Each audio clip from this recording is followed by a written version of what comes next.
ai khai nó nhiều hay cái lô này của anh cái đấy tại từ này thôi thì hai đứa số được là áo ngoài một thằng thì PR gan là sao nào PR gan của thầu này gan của mình cái đó này nào PR của mình đó thầu là mình gan số được rồi nào anh cái gan số mình này là gan nào cũng là PR gan thì thầu là mình gan số được rồi cũng là HR cái đó hay là mình gan này được rồi mấy con đó hết sẽ gọi gọi thay nhau hai cũng bị tôi thế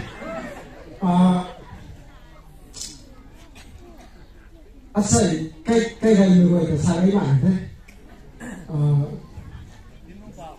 gần thang luôn đi như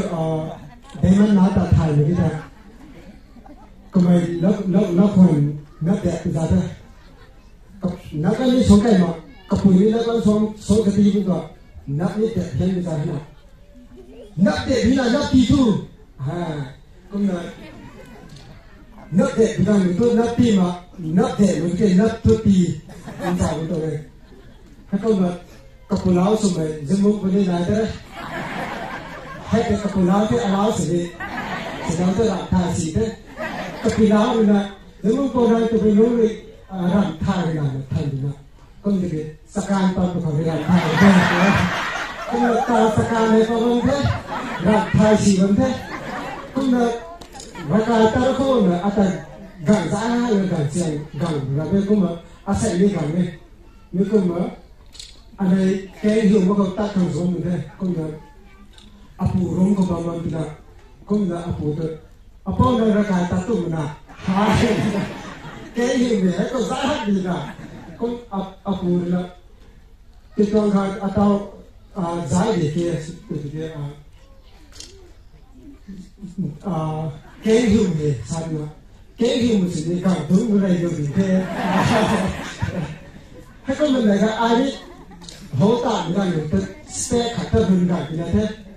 không thì cái dân công người hít mà stay đã thì sao cả không được ấy nói rồi giáo đâu cái gì stay đây thì rồi giáo thì cái stay người cái này mà nào anh này mình ta gì khát không mong cầu hỗ trợ mà sinh hoạt phụ nữ stay cái gì rồi nữa hay có mà anh sinh hoạt phụ nữ stay này rồi cũng thế hey này rồi cũng thế vậy cả cùng nào thì cái bị bà này là không nào cái gì thế nếu có mà sẽ đâu các con khao có sẽ khát là hấp tận tận vào cái đó đấy mấy cái sản phẩm của mình cũng beri thế nếu cũng nào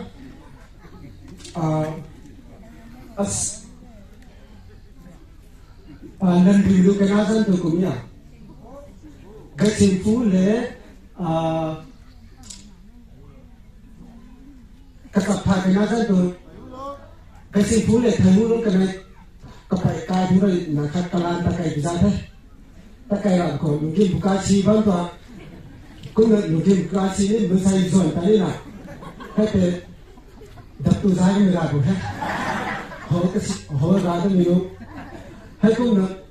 hay si cái cái thao bật cái giá đấy cũng là một cái lan phải cái tôi mình xây nên mấy đường cái này cũng là sang cũng sang thế apo redemption bu cái mà của tôi mới gọi cái mày hay tăng lắm một cái giá trị nó bây giờ cái tôi tao mình để ui là gốm khai cô đó cái gì ui là tao mình mấy cái này thôi tiền hát thì là si cái thao thì tôi cũng là phải một lần là redemption bố đề là apo si hà luôn nếu không là các bạn các mày hấp đúng như thế nào các bạn biết là bây giờ bỏ ra rồi cây luôn hay có cái gì thế cái luôn riêng mình cần gửi lại các bạn phải không bảo cái lỗi thế ai đi các bạn bảo cái rồi Google của giáo đi tôi thế mình cũng nói thì ra mình bây giờ sẽ business làm hay không đấy tụi mày business tụi mày hay anh ấy busy sai cái tạm chỉ người ta sai này cũng là business man is a busy man từ như sai cái gì hết cái tàn gì đấy nè cũng nữaในcái khang lúng pui đi nó cái khang lúng pui tรงkhung kéo tụ khang cái khang nó toàn cái mày ní phải ban được rầm nhiều nữa nó zuan nó cũng mình tán mình đấy mi cũng là đó phải ní tu mình đấy nè cái mày tán cái này tán như là business này rồi nè cũng để tôi cái khang lúng pui đi nó cái khang lúng pui tรงkhung kéo tụ theo nó khang là khang nó mới cái mày second hand phải khung kéo zuan mình tôi mấy cái này zuan mà cũng mà dễ là không bù liu thế thôi nếu mà cái tài phải thấy là mình sẽ ra được sao mà thế này là thôi cái sự này pa hắn rồi đó từ thế nếu không thì nó cái ta gọi là hay cái để thằng lúa là tàu để căn cái này mấy khúc ra cái là tàu đấy mà cái gì đó thì ra bùi trong business hay bán cái tôi thế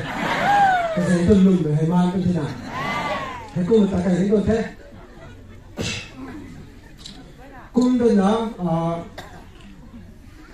phong meeting của tôi là cái hỗ khoản sao vậy là cũng là này khai có ai dịch của thế nào cũng là dân vùng của lúc quan dịch thôi là làm cái gì cả cũng thế hối ai cái không lái qua cái nan bao nhiêu sao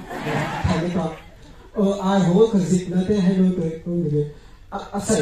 asai ini dịch rồi là sao đấy nào cũng là dân vùng của đi xuống đó mà anh này nói tới dịch cái sao nào cũng thế cái câu đó là dân vùng của đi là cũng thế tôi thầu dịch hàng là ta thành rồi mà nói tới cái số này anh ấy còn thầu dịch cái thế sao mà cũng thế cũng thế tôi anh mình cái này hình tại sao cái đây anh này ra nó vào một tối này gì cũng cái gì hết mình cũng nói anh này là họ thì giáo sinh bằng nổi thế giáo sinh cái này từ cái anh này cái này giáo sinh committee này mình sẽ có phải cái rồi là sao cũng thế mình cũng là nó cái sao chứ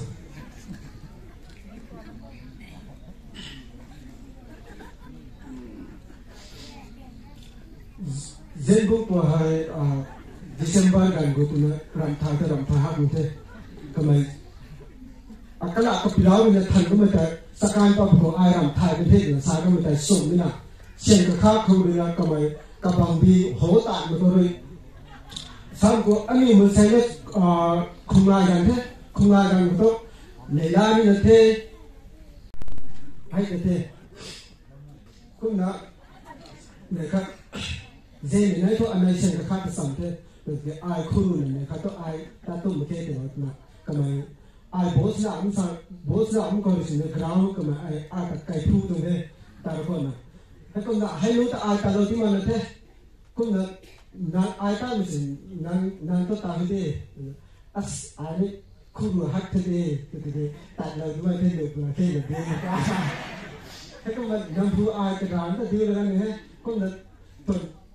cái đầu nụ ba cái gì lúc này